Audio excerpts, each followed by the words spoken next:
Пичове, видеото ми другото спря, това е втора част.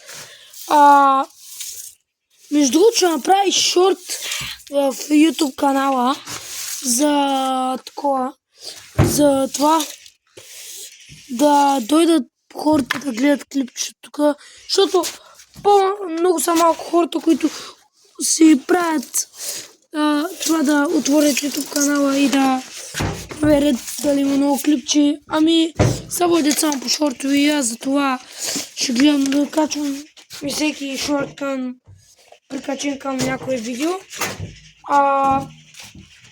Та сега, това са буквуците, които извадих тук. Тук става много чисто и приветливо. Чак ми харесва. Та сега малко ще имам оператор, за да дигна тия кабели. Остави там и той там. Там. Виж сега. Без да снимаш мене, само е така. И така се виждат кабелите. Сега.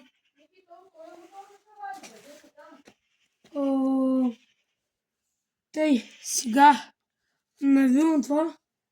Къде е това, бе? Къде е? Ай, годи. Ей го. Сега вземам тук няколко видики. Еги. Тая ще развиеш от много късо. Сега. Тия са 3,5. Така. Фащам тия кабели, защото много грозно ми стоят. Иначе и за това. Така че, да. Ето, още малко ще навия. Мисля, че това е достатъчно. Какво ще кажете, бе? Според мен е тук да и бодне на видика. Да е камерата тук.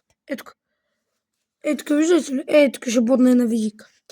Защото много е криво положението тук. И затова. Малко да отмита с камера, бе. Те хората разбраха, видяха, чуха. Не са много умни. Така. Пичове, вижте как се получи. Взимам камерата. Вижте как се получи тук.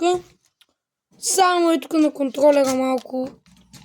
Все още е грозотия, ама и ти се оправи и тия кабели не ги гледайте. И сега вече, тук на това цялото под контролера, ще наредя ключове. Вижте картината. Мисля, че преди малко показах, ама не съм сигурен за това. И отново се извинявам, ако клипа е на час и YouTube не ми позволя да кача целия, но такова се прави. И сега големия въпрос да намеря 15 на ключа и някой друг камък и тук да сложа. И ще се включа отново. Ай!